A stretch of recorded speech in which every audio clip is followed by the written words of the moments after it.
Hello everyone, good evening all of you. So आज यहाँ पे डिस्कस करने वाले हैं प्रैक्टिस सेट नंबर 115 और आपके एग्जाम के लिए काफ़ी ज़्यादा एक महत्वपूर्ण हो जाती है। और आज का जो क्वेश्चन यहाँ पे हम लोग देखने वाले इकोनॉमिक्स का क्वेश्चन देखेंगे और इकोनॉमिक्स बहुत ही ज़्यादा एक महत्वपूर्ण होती है, तो अच्छा से पढ़िएगा। और साथ में पहली बार तो चैनल को सब्सक्राइब नहीं कीजिएगा, क्योंकि ये चैनल भी तो हम आप लोग के लिए ही डिजाइन किए, जिसमें हम आप लोग को डेली प्रैक्टिस सेट वगैरह प्रोवाइड कराते हैं। ठीक है।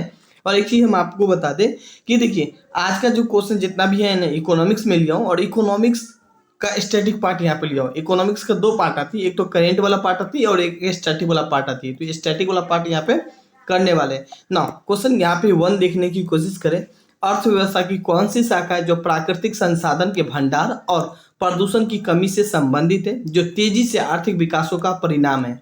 अगर ऑप्शन ए देखने की कोशिश करें, सार्वजनिक अर्थव्यवस्था जिसे हम बोलते हैं पब्लिक इकोनॉमिक बोलते हैं, पर्यावरण अर्थव्यवस्था इन्वायरमेंटल इकोनॉमिक बोलते हैं, विकासात्मक अर्थव्यवस्था जिसे हम बोलते हैं डेवलपमेंटल इकोनॉमिक्स बोलते हैं, अंतर्राष्ट्रीय अर्थव्यवस्था जिसे बोलते हैं इंटरनेशनल इकोनॉमिक्स, और इनमें से कोई नहीं एक से अधिक। अगर मैं इनके आंसर की बात करूँ तो ऑप्शन करेक्ट आंसर हो जाएगा।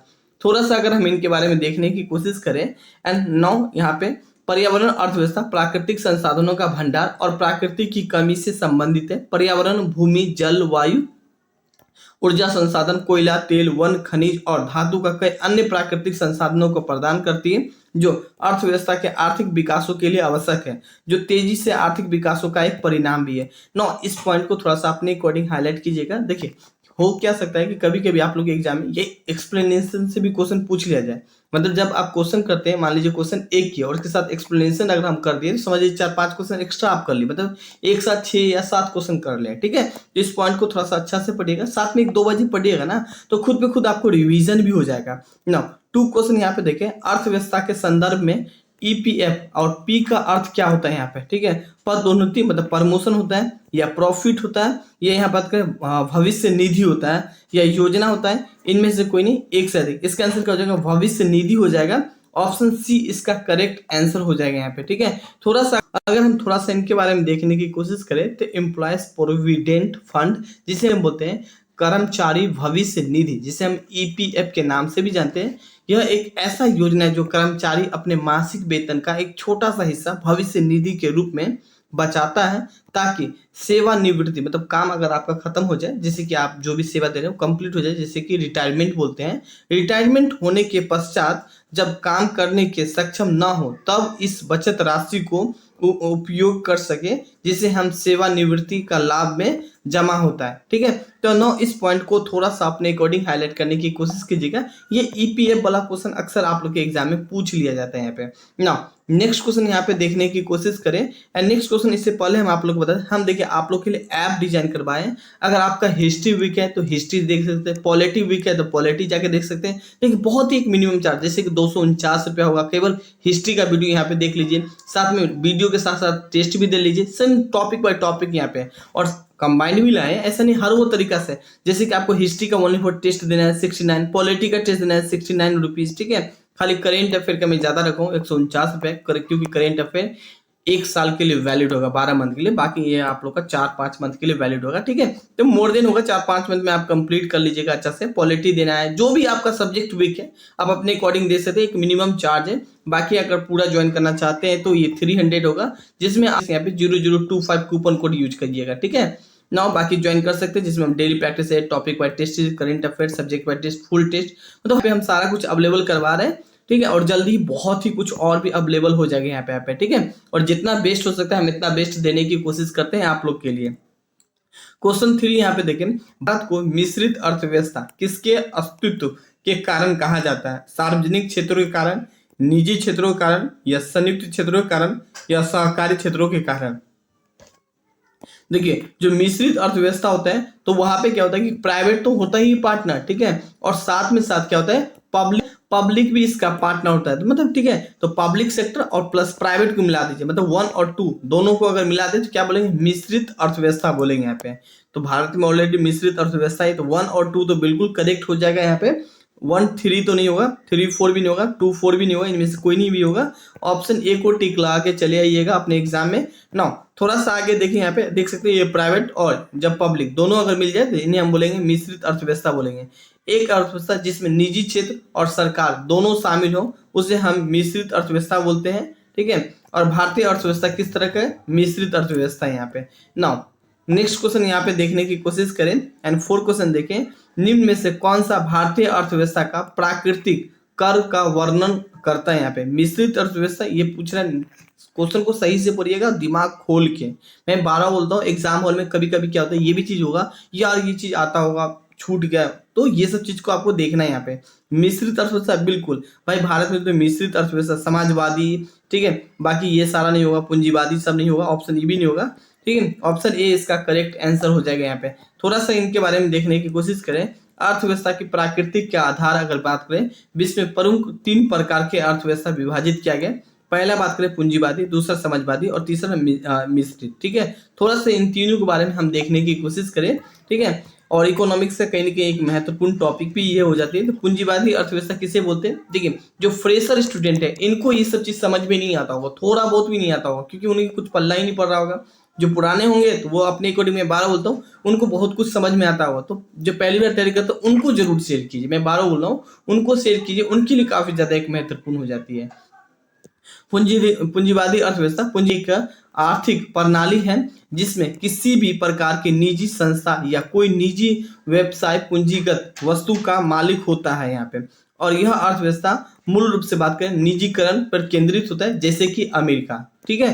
तो इस पॉइंट को थोड़ा सा हाईलाइट कर लीजिएगा, जिसे हम पूंजीवादी अर्थव्यवस्था बोलते हैं। अब सामाजिक अर्थव्यवस्था किसे बोलते हैं? तो सामाजिक अर्थव्यवस्था एक ऐसा अर्थ होता है जिसमें केवल समाज के लोगों के कल्याणों पर ही फोकस किया जाता है, ठीक है। और ग्रुप में बात करें तो रूस हो जाएगा यहाँ पे। अब मिश्रित कैसा है? तो मिश्रित एक ऐसा अर्थव्यवस्था है जिसमें पूंजीगत, ठीक है, पूंजीवाद और समाजवाद दोनों प्रकार के, दोनों पे ही फोकस किया जाता है, ठीक है। उसे हम क्या बोलते हैं? मिश्रित बोलते हैं। एग्जाम्पल के रूप में क्या बात कर रहे हैं? भारत, ठीक है। तो भारत में किस प्रकार का अर्थव्यवस्था है? तो मिश्रित है यहाँ पे। रूस में किस तरीके का है? तो यहाँ पे बात करें समाजवादी है। अमेरिका में किस तरह है? तो पूंजीवादी है वहां पे, ठीक है। वहां पे पैसा पे ज्यादा फोकस किया जाता है। तो ये सारे के सारे पॉइंट को आप अपने अकॉर्डिंग हाईलाइट करने की कोशिश कीजिएगा। नाउ क्वेश्चन अगर हम नेक्स्ट देखने की कोशिश करें एंड क्वेश्चन 5 देखें। 5 क्वेश्चन है, उत्पाद का 4 कारक है। उत्पाद का 4 कारण कौन कौन सा है प्रोडक्शन का? तो भूमि है क्या? नहीं, बिल्कुल भूमि भी होना चाहिए।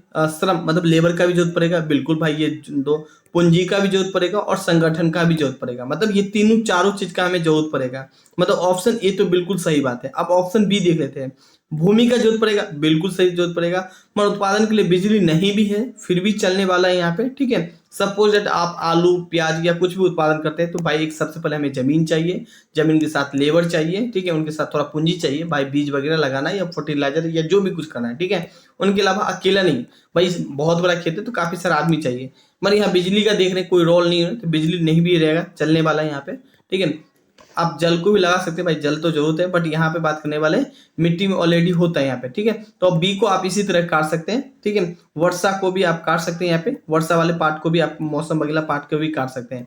मतलब बी सी डी और ई को काट कर सकते हैं, ऑप्शन ए को टिक लगा सकते हैं यहाँ पे, ठीक है। नाउ थोड़ा सा आगे यहाँ पे देखने की कोशिश कर, देखिए यहाँ पे मैंने इमेज से मैं भी सेंड किया हूँ, ठीक है। लैंड की जरूरत है, कैपिटल की और लेबर को, और यहाँ पे एंटरप्रेन्योर का मतलब संगठन एक तरीका से।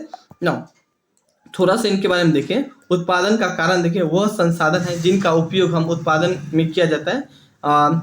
इसका उदाहरण बात करें तो भूमि, श्रम, पूंजी और संगठन है यहाँ पे। नाउ क्वेश्चन अगर हम बात करने वाले 6 क्वेश्चन यहाँ पे देखें। अर्थव्यवस्था धन का विज्ञान है और यह किसने कहा था? तो यहाँ पे बात करने की, तो ये यहाँ पे बात करें एडम स्मिथ ने कहा था। ऑप्शन यहाँ पे बात करने वाले सी इसका करेक्ट आंसर हो जाएगा। थोड़ा सा एडम स्मिथ के बारे में देखने की कोशिश करें, और ये कुछ आप इमेज देख सकते हैं ना, यही है एडम स्मिथ। और एडम स्मिथ बहुत ज्यादा एक इकोनॉमिक्स में काफी ज्यादा इनका रोल होता है। हालांकि जब हम इकोनॉमिक्स वगैरह का क्लास लेंगे तो उनके बारे में भी यहाँ पे हम जिक्र करेंगे। थोड़ा सा इनके बारे में देखें। एडम स्मिथ के अनुसार अर्थशास्त्र धन का विज्ञान है और अर्थशास्त्र का वह विज्ञान माना जाता है जो धन का उत्पादन, उपभोग और अध्ययन करता है। उन्होंने 1779 में प्रकाशित राष्ट्रीय को धन की प्राकृतिक के कारण जांच नामक एक पुस्तक लिखी थी, जिसे हम लोकप्रिय एवं वेल्थ ऑफ नेशन के रूप में भी जाना जाता है। नाउ इस पॉइंट को थोड़ा सा हाईलाइट कर सकते हैं। वेल्थ ऑफ नेशन किसने लिखा था? तो आपके ऑप्शन होंगे एडम स्मिथ, तो आप उन्हें भी टिक लगा सकते हैं। नाउ क्वेश्चन 7 यहाँ पे देखें। निवेश और बचत के बराबर रखने के लिए किस स्तर का परिवर्तन किया जाता है? खपत का, निवेश का, सरकारी व्यय का या आय का, या इनमें से कोई नहीं, एक से अधिक। इसका आंसर की मैं बात करूं, खपत हो जाएगा। ऑप्शन ए इसका करेक्ट आंसर हो जाएगा यहाँ पे ना। थोड़ा सा इनके बारे में देखें। निवेश सामान्यतः बचत के बराबर माना जाता है और बचत एक राशि है जो मुद्रास्फीति को ध्यान में रखते हुए आगे निवेश आरक्षित रखी जाती है, और इसलिए निवेश और बचत को बराबर रखने के लिए खपतों के स्तर पर परिवर्तन भी किया जाता है ना। काफी महत्वपूर्ण पॉइंट है यहाँ पे। क्वेश्चन यहाँ पे हम लोग बात करने वाले हैं 8 एंड 8 क्वेश्चन देखें। निम्नलिखित में से कौन सा लोचशील मांग है? यहाँ पे विद्युत है, दवाई है, चावल है, माचिस है, इनमें से कोई नहीं, एक से अधिक। अगर मैं इनका आंसर की बात करूं तो विद्युत हो जाएगा। ऑप्शन ए इसका करेक्ट आंसर हो जाएगा यहाँ पे। थोड़ा सा अगर इनके बारे में देखने की कोशिश करें, विद्युत एक लोचशील मांग है जो अर्थव्यवस्था उनके मूल्य को परिवर्तन के कारण मांग को परिवर्तित होता है और अन्य वस्तु को अलोचशील में रखा जाता है, क्योंकि यह एक वस्तु के लिए आवश्यक वस्तु है यहाँ पे ना। क्वेश्चन नेक्स्ट यहाँ पे देखने की कोशिश करें 9 ना। क्वेश्चन 9 देखें। अर्थव्यवस्था श्रम की आपूर्ति निर्भर करती है जनसंख्या पे, राष्ट्रीय आय पे, प्रति व्यक्ति आय पे, राष्ट्रीय संसाधन पे, इनमें से कोई नहीं, एक से अधिक। इसका आंसर हो जाएगा जनसंख्या पे करती है। ऑप्शन ए इसका करेक्ट आंसर हो जाएगा। थोड़ा सा इनके बारे में देखें। श्रम की आपूर्ति तात्पर्य कार्यकर्ताओं घंटों तक व्यक्तियों की उपलब्धता से है और श्रम की आपूर्ति कुछ कारकों पर निर्भर करती है, जैसे कि जनसंख्या, कार्यशील एवं आयु के कार्यशील के घंटे की आयु इत्यादि पे। ठीक है ना। क्वेश्चन यहाँ पे हम लोग बात करने वाले 10 एंड 10 क्वेश्चन देखें। आपूर्ति क्रिया किसके बीच संबंध है? यहाँ पे मूल्य और निर्यात के बीच संबंध, मूल्य और विक्रय के बीच लागत के बीच संबंध है, या मूल्य या उपभोक्ताओं के बीच संबंध है, मूल्य या उपभोक्ताओं के बीच संबंध है। अच्छा, अगेंस्ट गाइस एक क्वेश्चन को दो बार लिखा गया बट कोई नहीं यहाँ पे, और ऑप्शन इनमें से कोई नहीं, एक से अधिक। अगर मैं इनका आंसर बात करूँ, मूल्य और निर्यात पे संबंधित है, मतलब ऑप्शन ए इसका करेक्ट आंसर हो जाएगा यहाँ पे ना। थोड़ा सा इनके बारे में देखें। आपूर्ति क्रिया बाजार के उत्पादन एवं विक्रेता के बीच संबंध बताती है यहाँ पे, और जिसमें वस्तुओं को मूल्य एवं निर्यातों से निर्धारित होती है यहाँ पे ना। क्वेश्चन 11 यहाँ पे हम लोग बात करने वाले हैं। और आय को बढ़ने के साथ वस्तु की मांग बढ़ती है, उस वस्तु को कहा जाता है, क्या कहा जाता है? उच्चतर वस्तु कहा जाता है, या गिफिन वस्तु कहा जाता है, या निम्नतम वस्तु कहा जाता है, या संसाधन वस्तु कहा जाता है? इसका आंसर क्या हो जाएगा? उच्चतर वस्तु हो जाएगा। ऑप्शन ए इसका करेक्ट आंसर हो जाएगा यहाँ पे। थोड़ा सा इनके बारे में देखने की कोशिश करें। उच्चतर वस्तुएं होती है जिनकी मांग आय बढ़ने के साथ, ठीक है, बढ़ जाती है, और जैसे कि द्वितीय प्राचीन वस्तु या वे वस्तु जिनकी बाजारों में कमी हो जाती है ना। क्वेश्चन यहाँ पे हम लोग बात करने वाले हैं 12 एंड 12 क्वेश्चन बात करें। टमाटर का घरेलू बाजार का मूल्य बढ़ जाएगी यदि, ऑप्शन थोड़ा सा देखने की कोशिश करें। ऑप्शन ए यहाँ पे देखें, टमाटर का अतियस उत्पादन हो, नहीं ये नहीं हो जाएगा। टमाटर यदि ताजा टमाटर का अन्य देशों में निर्यात हो, बिल्कुल भाई ऑप्शन बी तो करेक्ट है। टमाटर का उत्पादन का लागत कम हो, नहीं ये भी नहीं हो जाएगा। उपयुक्त में से ये भी नहीं हो जाएगा। ऑप्शन बी इसका करेक्ट आंसर हो जाएगा यहाँ पे। थोड़ा सा देखें, यदि, ठीक है, यदि आपूर्ति बाधित होने के कारण टमाटर का मूल्य बढ़ जाती है, तो ऐसे में स्थिति में अन्य देशों की ताजा टमाटर का निर्यात कर देना, जिसके परिणाम स्वरूप कम आपूर्ति होना और मूल्य को बढ़ोतरी होगा यहाँ पे। ठीक है ना। क्वेश्चन यहाँ पे हम लोग बात करने वाले हैं 13 एंड 13 क्वेश्चन देखें। दक्षिण, ठीक है, दक्षिण अमेरिका की सबसे बड़ी नदी कौन सी? बेसिक क्वेश्चन है यहाँ पे। नील तो नहीं हो जाएगा यहाँ पे। सबसे अच्छा, दक्षिण अमेरिका बोला है ना, नील तो होगा नहीं, अफ्रीका से संबंधित यहाँ पे। मिसिसिपी भी नहीं हो जाएगा, और गंगा तो भाई भारत की है। ऑप्शन बी इसका करेक्ट आंसर हो जाएगा, अमेजोन हो जाएगा यहाँ पे। ठीक है ना। यहाँ पे कुछ आप देख सकते हैं जो कि बहुत ही बड़ा एक नदी है और बहुत ज्यादा पानी को भी स्टोर करती है यहाँ पे। अमेजन दक्षिण अमेरिका की सबसे लंबी नदी और अववाह क्षेत्रों का दृष्टि से बात करें संसार के सबसे बड़ी नदी है यहाँ पे ना। क्वेश्चन यहाँ पे हम लोग बात करने वाले हैं, नेक्स्ट है 14।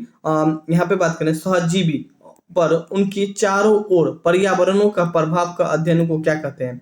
यहाँ पे इकोलॉजी कहते हैं, बॉटनी कहते हैं, जियोलॉजी कहते हैं, या एंथोलॉजी कहते हैं? अगर मैं इनका आंसर का बात करूं यहाँ पे, हाँ इकोलॉजी हो जाएगा। ऑप्शन ए इसका करेक्ट आंसर हो जाएगा। पारिस्थितिक विज्ञान कहते हैं यहाँ पे ना।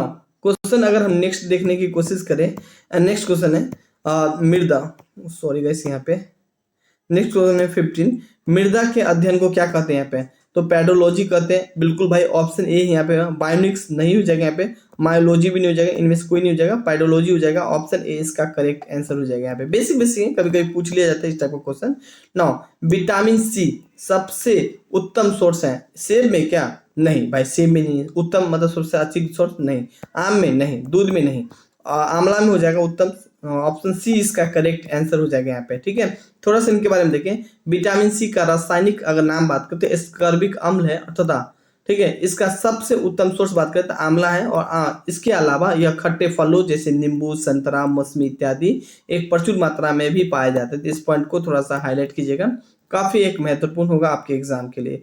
क्वेश्चन 17 बात करें, मौलिक कर्तव्य को निर्धारित किया जाता है यहाँ पे 40वें संविधान संशोधन के द्वारा नहीं, यहाँ पे 43 में नहीं हो जाएगा, 42वें संशोधन के द्वारा। ऑप्शन सी इसका करेक्ट आंसर हो जाएगा यहाँ पे। ठीक है, थोड़ा सा इनके बारे में देखने की कोशिश करें। मौलिक कर्तव्यों को 42वें संविधान संशोधन के द्वारा संविधानों में शामिल किया गया और इसके तहत मौलिक कर्तव्यों से संबंधित भाग 4 क एवं अनुच्छेद 51 को क में शामिल किया गया। नौ इस पॉइंट को हाईलाइट कीजिएगा।